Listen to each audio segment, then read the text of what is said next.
Long before textbooks, podcasts, and late-night YouTube rabbit holes, knowledge was not something you could simply pick up from a library shelf or scroll through on your phone. It was guarded, locked away behind temple walls, whispered only to those who had proven themselves worthy of boredom and patience. In the age of Thoth, the divine scribe, wisdom was treated like a dangerous spice. Too much of it, and the stew of civilization might boil over. Imagine the scene: a dusty courtyard in ancient Egypt, where initiates sit cross-legged, waiting for a priest to drone on about cosmic balance. The lecture is not thrilling. It is not even mildly entertaining. It is the kind of talk that makes you wonder if the gods invented yawning just for these occasions. Yet hidden inside those endless recitations was the idea that knowledge was power, and power, if handed to the wrong person, could topple empires faster than a sandstorm could bury a pyramid. Knowledge was once restricted because it was seen as volatile. The ancients believed that the secrets of vibration, time, and consciousness were not bedtime stories for the masses. They were dangerous tools, capable of reshaping reality itself. So, instead of handing them out freely, the priests wrapped them in rituals, symbols, and ceremonies so long and repetitive that only the most patient souls could endure them. It was the ultimate filter. If you could stay awake through the lecture, maybe you deserved to know a little more. Thoth himself was not a teacher in the modern sense. He was a gatekeeper, a cosmic librarian who knew that some books were better left unopened. He recorded everything, but he did not hand it out like free samples. He understood that humanity's curiosity often outran its wisdom, and so he restricted knowledge, letting only fragments slip through the cracks. The result was a world where wisdom was both everywhere and nowhere. Symbols carved into stone, myths told around fires, rituals performed under the stars, all of them carried hints of forbidden truths. But the full story remained hidden, locked away in silence, waiting for a time when humanity might be ready to bear it. And so, the first lesson is simple. Knowledge was once restricted, not because the gods were cruel, but because they were cautious. They knew that truth, if revealed too soon, could collapse civilizations. They chose silence, patience, and boredom as their guardians, ensuring that wisdom would endure without destroying the world that longed to know it. If you love mythology and history from all cultures and forbidden ancient stories, subscribe, because this channel reveals the secrets behind every myth. And let me know from where you're watching. Hopefully, not from under a blanket in London at midnight, fighting sleep like an ancient scribe, trying to stay awake through another cosmic lecture. In the ancient world, wisdom was not treated like a shiny prize to be handed out freely. It was regarded with suspicion, almost as if it were a wild animal that might bite the hand of anyone foolish enough to approach it without caution. The priests of Thoth understood that wisdom was not simply knowledge, it was knowledge sharpened into power.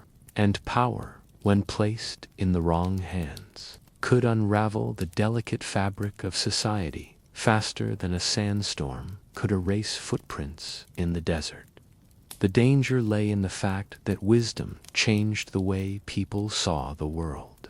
A farmer who suddenly understood cosmic cycles might begin to question why the king claimed divine authority.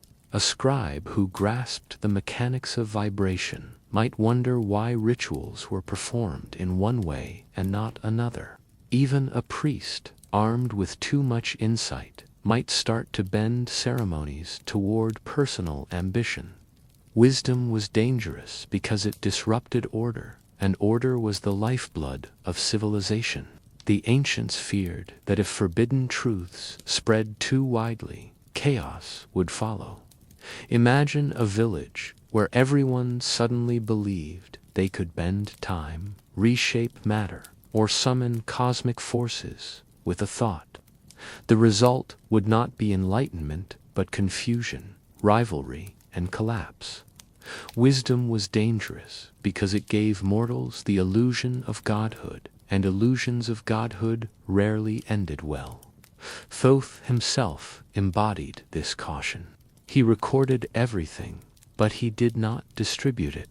He knew that wisdom was like fire. It could warm, illuminate, and protect, but it could also burn, consume, and destroy. To hand it out recklessly would have been to invite disaster. So he guarded it, allowing only fragments to slip through, wrapped in symbols and myths that softened their impact. The lesson was clear. Wisdom was considered dangerous, not because it was false, but because it was too true. Truth, when revealed too soon, could destabilize the fragile balance of human society. And so, the ancients chose silence, patience, and restriction, ensuring that wisdom remained hidden until humanity was ready to bear its weight. In the temples of Thoth, the scribes understood a truth that still slips past many modern minds. Knowing something and being ready to use it are not the same thing. Knowledge is like a heavy scroll. Anyone can pick it up, but not everyone can carry it without stumbling. Readiness, on the other hand, is the strength, patience, and balance required to bear the weight of that scroll without dropping it on one's toes. The ancients saw this distinction everywhere. A young initiate might memorize the symbols of Mat, recite the hymns of balance, and even learn the geometry of the stars. Yet, if he lacked discipline, humility, or the ability to resist ambition, his knowledge was little more than decoration. He could repeat the words, but he was not ready to live them. And so the priests tested their students, not with clever riddles, but with endurance, long rituals, endless recitations, and ceremonies so monotonous that only the truly patient could survive them without drifting into sleep. Knowledge without readiness was considered dangerous. It was like handing a child a torch in a library. The flame might illuminate, but it could just as easily burn the shelves to ash. Readiness was the safeguard, the filter that ensured wisdom would not be misused. Only those who had proven balance, humility, and restraint were allowed to step deeper into the mysteries. Thoth himself embodied this principle. He recorded the laws of vibration, the secrets of time, and the mechanics of consciousness, but he did not hand them out freely. He knew that humanity's curiosity often outran its maturity. To reveal everything at once would have been to invite collapse. Instead, he offered fragments, wrapped in myth and symbol, waiting for those who were not only knowledgeable but ready. The lesson endures. Knowledge is easy to acquire. Readiness is harder to cultivate. The ancients believed that wisdom was not measured by how much one knew, but by how well one could bear the weight of knowing. And so, they taught that readiness must always come before revelation, balance before power, patience before truth. In the long corridors of Egyptian temples, where incense drifted lazily and the sound of sandals echoed against stone, Thoth was not imagined as a kindly professor handing out lessons to eager students.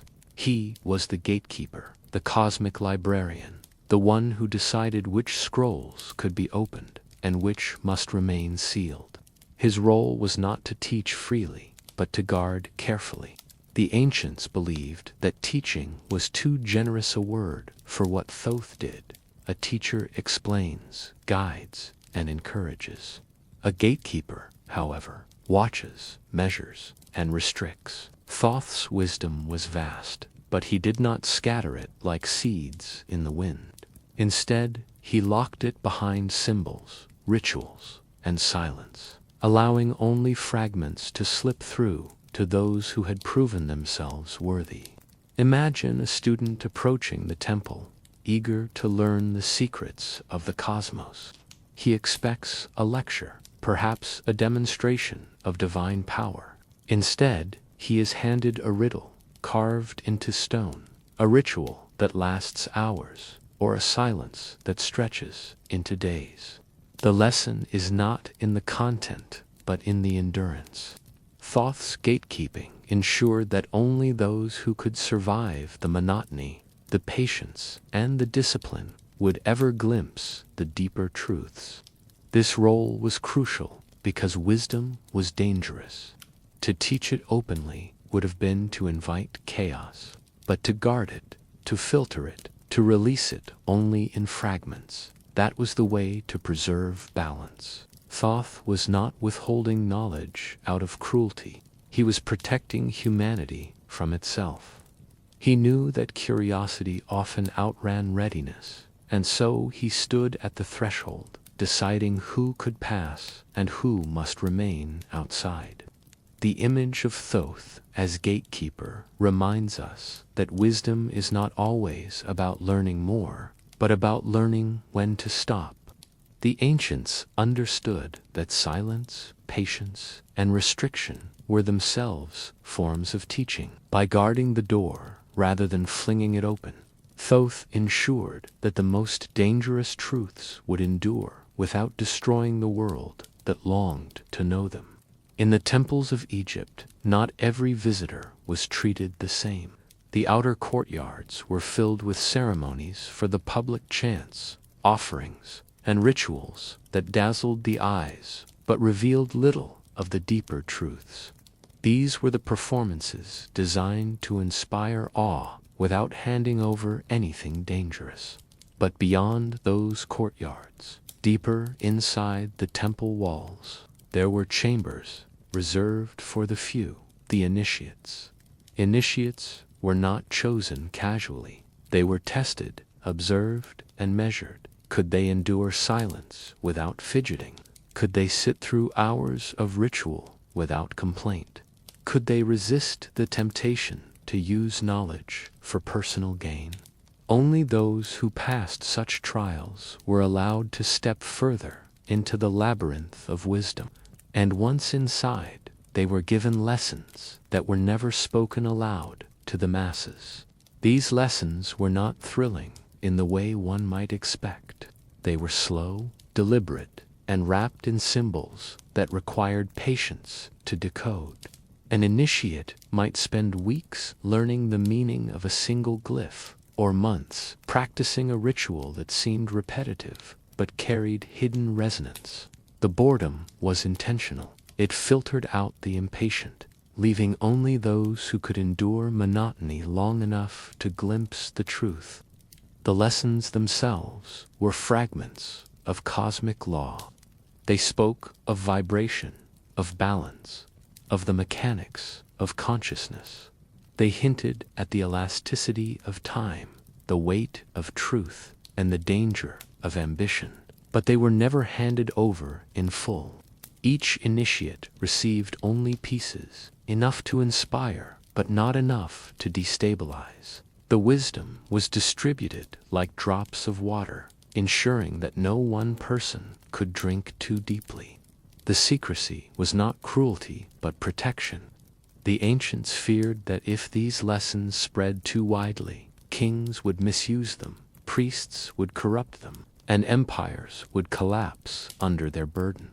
By restricting them to initiates, they ensured that wisdom remained in the hands of those most likely to preserve balance. Thus, the lessons given only to initiates were not simply teachings, they were tests of patience, humility, and restraint. They reminded humanity that wisdom is not a gift for everyone, but a responsibility for the few who can bear its weight without breaking. The ancients were masters of disguise, though not in the way of masks or costumes. Their disguises were carved into stone, painted onto temple walls, and whispered through myths. Truth, in its raw form, was considered too sharp, too dangerous, too overwhelming for ordinary minds. So, instead of handing it out plainly, they wrapped it in symbols, layers upon layers of imagery that softened the impact and slowed the revelation. Symbols were the perfect guardians. A single glyph could mean a dozen things, depending on who read it. To the untrained eye, it was decoration. To the initiate, it was a doorway. A bird carved into stone might look like a simple ibis, but to those who had endured the long rituals, it hinted at Thoth himself, the scribe of the gods, the keeper of cosmic law. A feather might seem like ornamentation, but to the wise, it was mat, the principle of balance, the reminder that truth must always be weighed. The beauty of symbols was their patience. They did not reveal themselves all at once. They waited, silent and still, until the reader was ready to decode them. In this way, the ancients ensured that wisdom was not stumbled upon accidentally. It had to be earned, slowly, through endurance, humility, and discipline.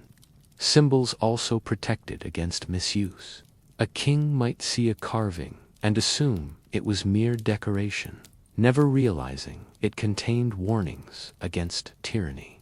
A priest might chant a ritual without grasping its deeper resonance, never knowing it was designed to align consciousness with the cosmos. By hiding truth in symbols, the ancients ensured that only those who truly sought wisdom and had the patience to endure its monotony would ever uncover it. Thoth himself was the architect of this symbolic system. He recorded everything, but he disguised it in allegory, myth, and ritual. He knew that humanity's curiosity was boundless, but its readiness was limited. Symbols slowed the process, forcing seekers to linger, to reflect, to decode. In this way, truth remained hidden until the world was prepared to bear it. The lesson endures. Truth is not always spoken plainly. Sometimes it is carved into stone, painted in myth, or whispered in silence. The ancients believed that symbols were not obstacles, but guardians, protecting wisdom from misuse and ensuring that only the patient, the humble, and the ready could ever unlock their secrets. The ancients were not naive. They knew that curiosity is a restless force, forever tugging at the edges of silence, forever demanding answers. But they also knew that some answers, if revealed too early, carried a cost heavier than any treasure could justify. To learn too soon was to stumble into truths without the strength to bear them. And history is littered with the ruins of those who tried. Imagine a young initiate who discovers a fragment of cosmic law before he has endured the long rituals of patience. He learns that vibration shapes matter, that thought bends reality, and suddenly he believes himself a master of the universe. But without discipline, his experiments collapse into chaos. His rituals falter, his ambitions swell, and his community suffers the consequences. The cost of learning too soon is not enlightenment, but imbalance. Civilizations, too, paid this price. There are whispers of kingdoms that rose quickly, dazzled by fragments of forbidden wisdom. They built monuments that defied gravity, rituals that bent perception, and systems of power that seemed unshakable. Yet they collapsed just as quickly, undone by arrogance, rivalry, and misuse. The ancients remembered these downfalls and chose silence as protection. Better to endure boredom than to invite catastrophe. The cost was not only external but internal. To learn too soon was to carry a burden the mind could not balance. Those who glimpsed truths prematurely often found themselves isolated, unable to share what they knew, unable to live comfortably among those who did not understand. Some withdrew into silence, others into madness, and a few into corruption. The lesson was clear. Wisdom without readiness is not a gift but a curse. Thoth himself embodied this caution. He recorded everything, but he released only fragments, ensuring that humanity would never drink too deeply before it was ready. He knew that the cost of learning too soon was not merely collapse, but the distortion of truth itself. For when wisdom is misused, it does not vanish, it twists, becoming superstition, tyranny, or chaos. Thus, the ancients taught that patience was the first step toward wisdom. To rush was to stumble, to demand was to collapse, and to learn too soon was to pay a price heavier than ignorance itself. The cost was not simply failure, but the unraveling of balance, the very fabric of cosmic order. The ancients believed that before anyone could wield power, they had to master balance. Power without balance was like a chariot with no reins, fast, dazzling, but destined to crash. Balance was the quiet foundation, the invisible thread that held wisdom together, the steady rhythm beneath the noise of ambition. Without it, even the most sacred knowledge became dangerous. In the temples of Thoth, initiates were taught that balance was not simply about fairness or equality. It was cosmic alignment, the harmony between thought and action, between desire and restraint, between the mortal and the divine. To pursue power without first cultivating balance was to invite chaos. A king who sought dominance without balance became a tyrant.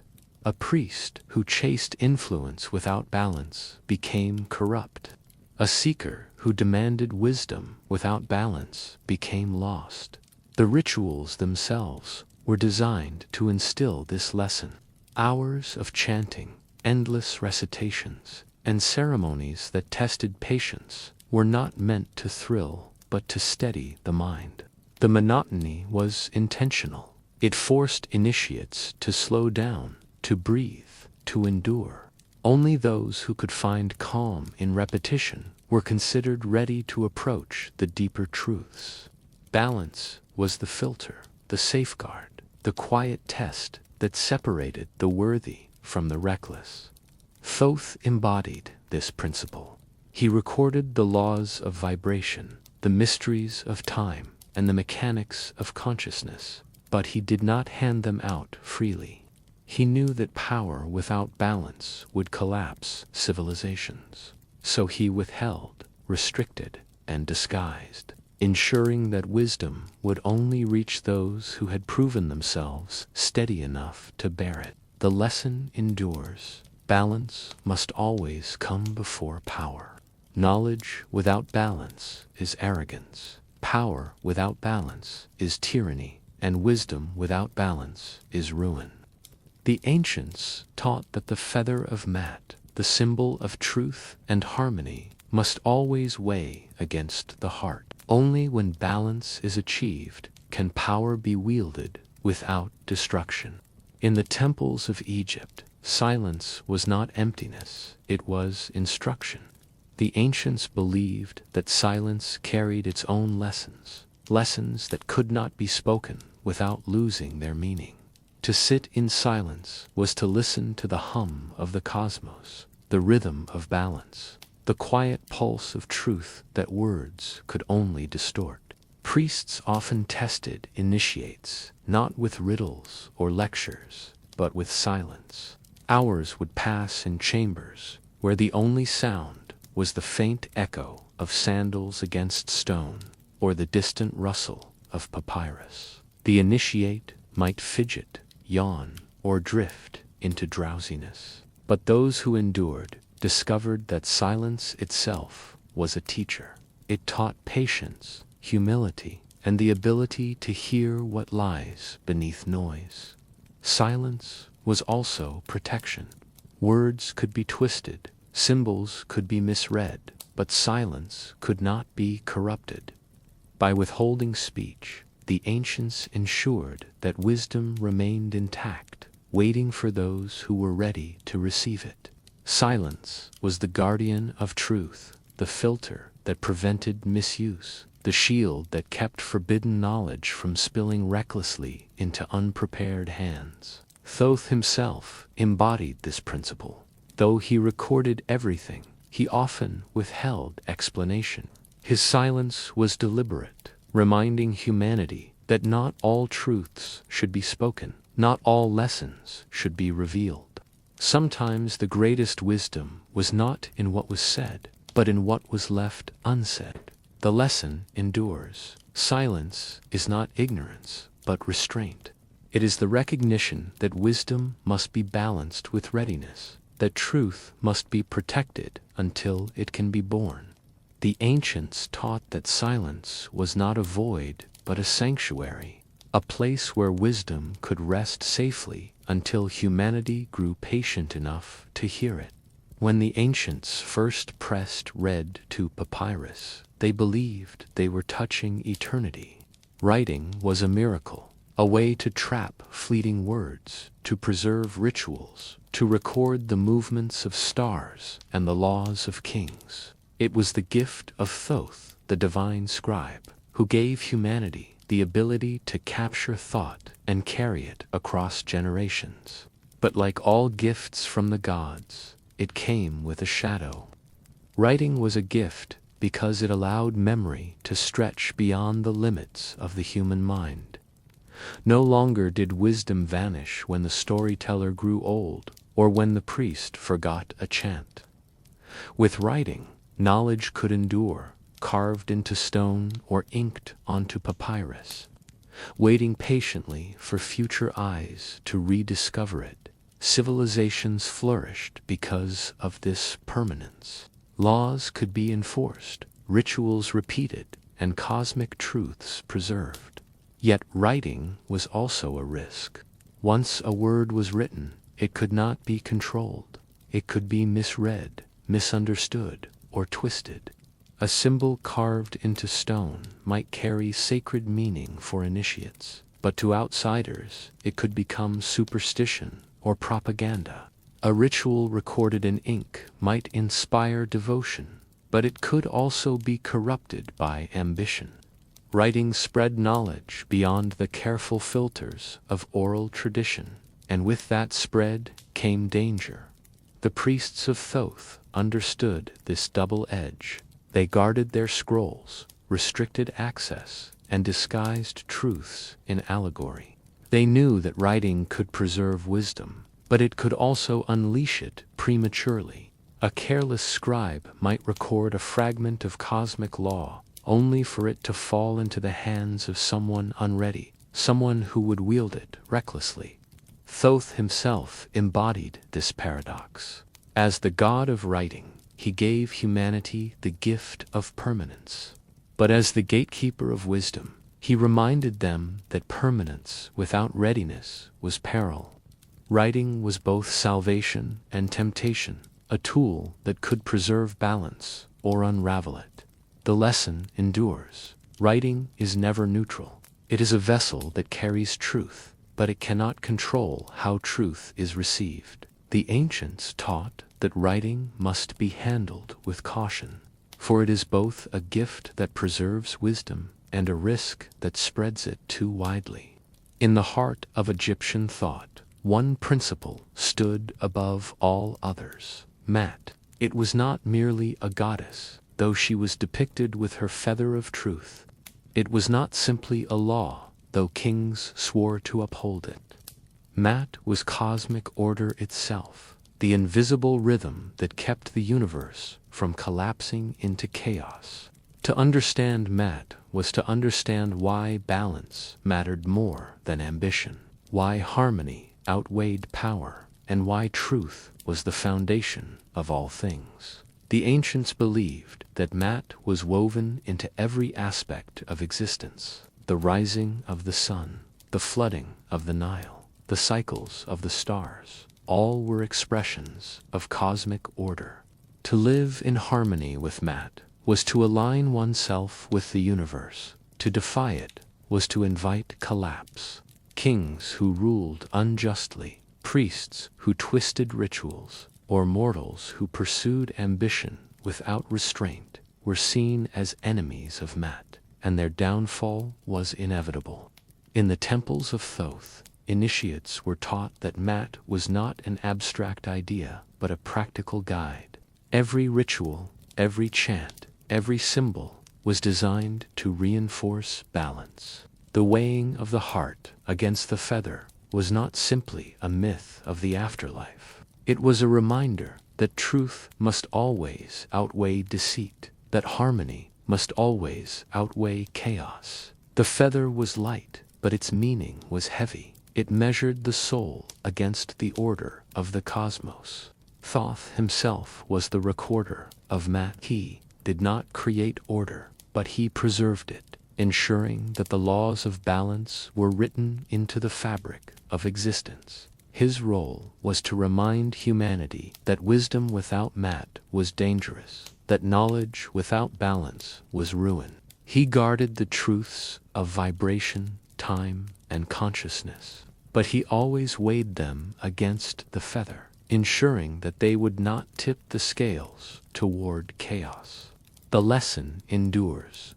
Maat is not simply history, but a principle that still whispers through the world.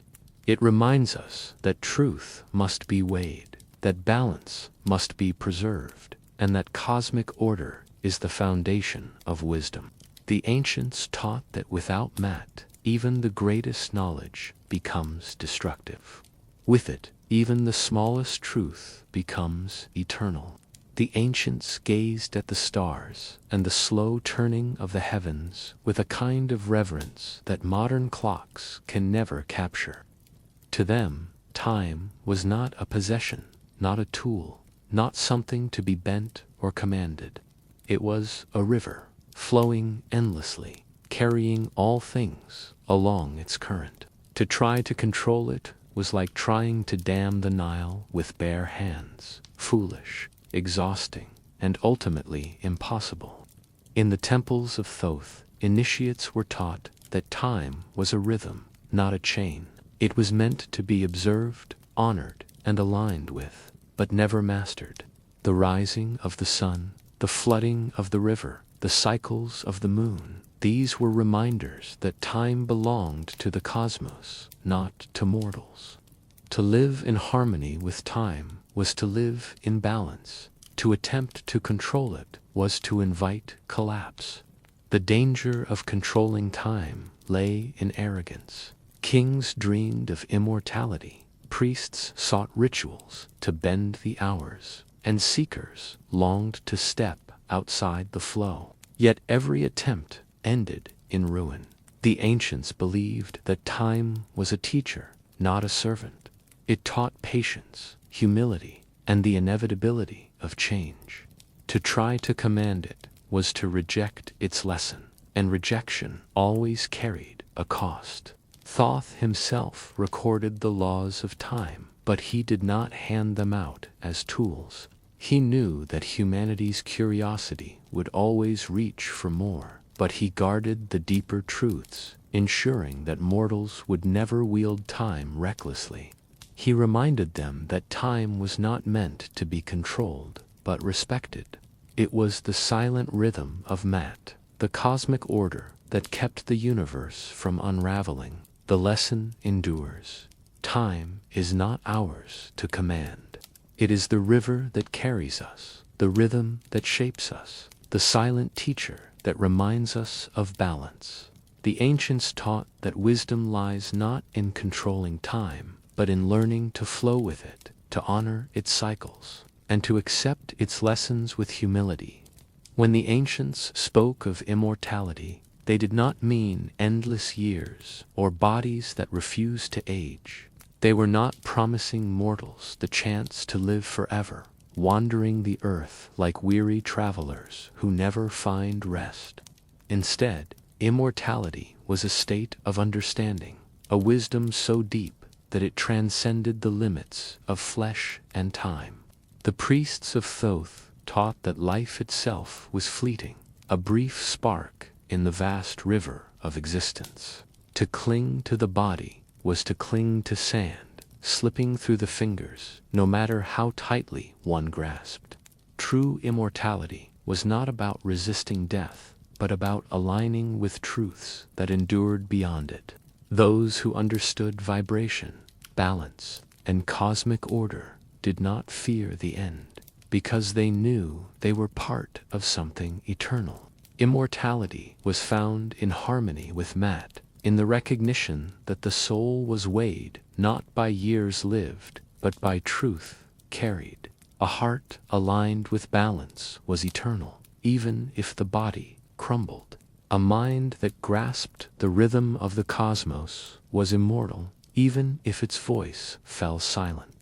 The ancients believed that understanding was the bridge between mortality and eternity. Thoth himself embodied this principle. As the divine scribe, he recorded the laws of the universe not to grant endless life, but to preserve eternal truths. His gift was not longevity, but comprehension. He reminded humanity that immortality was not measured in centuries, but in wisdom. To understand was to endure. To live without understanding was to vanish, no matter how long one lingered. The lesson endures. Immortality is not life without death, but wisdom without end. The ancients taught that those who seek endless years will find only exhaustion, but those who seek understanding will find eternity. Immortality is not the body's triumph, but the soul's alignment with truth. The ancients believed that forgetting was not a flaw in human design, but a safeguard. Memory, if it held everything, would weigh the mind down like a stone tied to a bird's wing. Forgetting was the release, the lightness, the mercy that allowed humanity to move forward without collapsing under the burden of endless recollection. In the temples of Thoth, initiates were taught that forgetting was as important as remembering. To remember every detail of every ritual, every symbol, every cosmic law would be overwhelming. The mind would drown in its own knowledge, unable to distinguish what mattered from what did not. Forgetting was the filter, the quiet eraser that allowed wisdom to be carried lightly without crushing the soul beneath its weight. The ancients feared what would happen if humans remembered too much. Imagine a farmer who recalled every flood of the Nile, every drought, every harvest, every failure. His mind would be so cluttered with patterns that he could no longer act. Or a priest who remembered every ritual in perfect detail, unable to choose which mattered most. Forgetting was the balance, the silence that allowed life to continue without paralysis. Thoth himself embodied this principle. Though he recorded everything, he did not expect humanity to carry it all. He knew that forgetting was necessary, that memory without limits would become a curse. To forget was to allow space for new understanding, new growth, new balance. Without forgetting, wisdom would stagnate, trapped in the weight of endless recollection. The lesson endures. Forgetting is not weakness, but protection. It is the mercy that allows humanity to live without drowning in its own past. The ancients taught that forgetting was as sacred as remembering, for it ensured that wisdom could be carried lightly, that truth could be renewed, and that life could flow forward without collapse.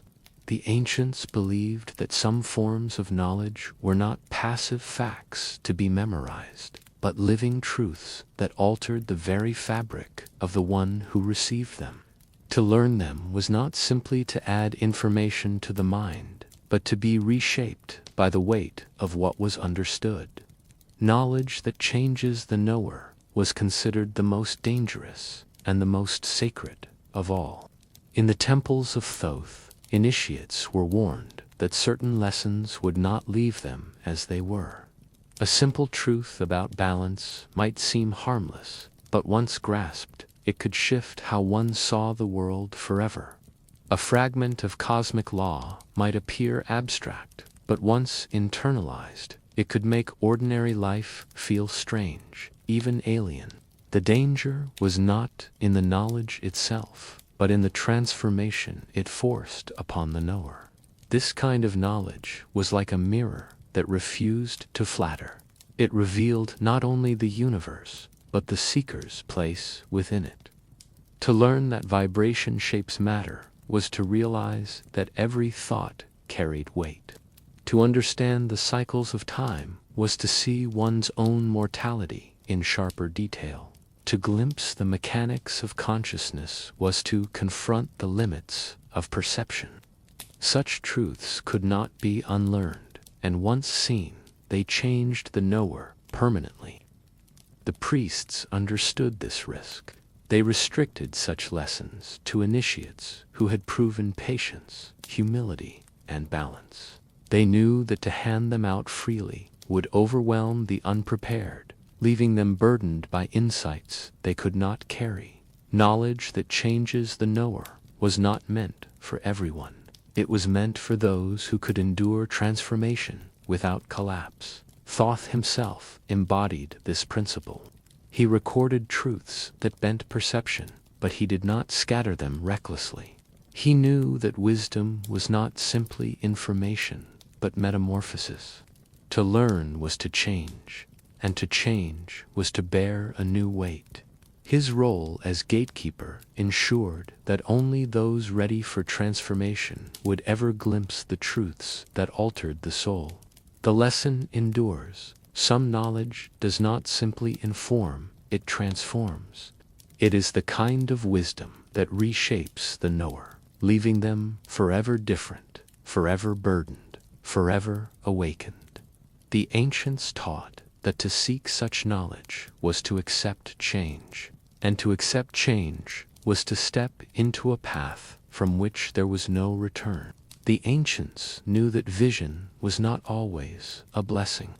To see too much was to carry a weight heavier than stone, a burden that pressed upon the soul until even silence could not ease it.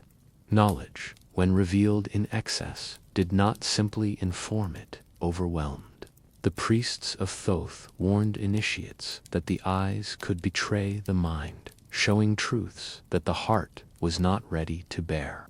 Imagine a seeker who glimpses the endless cycles of time, who sees not only the present moment, but the echoes of the past and the shadows of the future. At first, it feels like triumph, a revelation beyond ordinary sight. But soon the burden grows. Every action seems tangled in consequence, every choice heavy with unseen ripples. The seeker cannot rest, for the vision never fades. The burden of seeing too much is not enlightenment, but exhaustion. Civilizations, too, carried this burden. Kings who sought forbidden wisdom often found themselves haunted by visions of collapse, unable to rule with clarity. Priests who peered too deeply into cosmic law became trapped in endless rituals, unable to live simply. The ancients believed that to see too much was to lose balance, to drown in truths that could not be forgotten. Thoth himself embodied this caution. Though he recorded everything, he did not reveal everything. He knew that vision without readiness was a curse, that to see too much was to carry a burden heavier than ignorance. His silence was mercy, his restriction protection. He reminded humanity that wisdom must be measured, that sight must be balanced, that not all truths were meant to be seen. The lesson endures. Seeing too much is not always a gift. It is a burden that bends the soul, a weight that distorts balance, a vision that overwhelms rather than enlightens. The ancients taught that wisdom lies not in seeing everything, but in seeing only what one is ready to bear. The ancients understood that not all truths belonged on papyrus or carved into stones. Some lessons were too volatile, too easily misunderstood, too dangerous to be preserved in writing. To inscribe them would have been to hand them over to anyone who could read, and the risk of misuse was greater than the benefit of preservation. So instead, these lessons were carried in silence, passed only through ritual, gesture, or the quiet endurance of initiates. Writing was permanence, and permanence was peril. A scroll could be stolen, a carving misinterpreted, a glyph twisted into superstition. Once a lesson was written, it could not be controlled. The priests of Thoth knew this, and so they withheld certain truths, keeping them alive only in memory and ritual. The most dangerous lessons were never written, not because they lacked importance, but because they demanded protection. These unwritten lessons were often the ones that reshaped the knower. They spoke of consciousness, of the elasticity of time, of the burden of vision. They were truths that could not be softened by symbols or disguised in myth. To write them would have been to unleash them recklessly, to scatter them into hands unready to bear their weight. Silence was the safeguard, the filter that ensured wisdom remained intact. Thoth himself embodied this restraint. Though he recorded vast libraries of cosmic law, he left certain truths unwritten, hidden in silence. His role as gatekeeper was not only to preserve, but to protect, ensuring that humanity would never stumble upon lessons it could not endure. His silence was not absence, but mercy. The lesson endures. Not all wisdom is meant to be written. Some truths live only in silence, carried by those who are ready, hidden from those who are not. The ancients taught that the greatest lessons were not carved into stone, but etched into the soul, unwritten yet eternal. The ancients carried a quiet dread that wisdom, once released, might be twisted into something harmful. Knowledge was not feared for its truth, but for its potential to be bent by ambition, greed, or ignorance. The fear of misuse haunted the temples of Thoth, shaping the way lessons were taught, restricted, and disguised. Imagine a king who learns fragments of cosmic law. Instead of using them to preserve balance, he bends them to justify tyranny, claiming divine authority while ignoring math. Or a priest who discovers the mechanics of vibration, but instead of aligning with harmony, he manipulates rituals to gain influence. The ancients knew that wisdom in the wrong hands became a weapon. The fear of misuse was not paranoia, it was history repeating itself. This fear shaped the rituals themselves. Lessons were wrapped in symbols, truths disguised in myth, ceremonies stretched into endless monotony.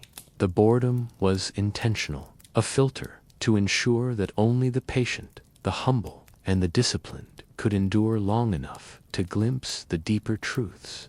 By slowing the process, the ancients reduced the risk of reckless misuse. Thoth embodied this caution.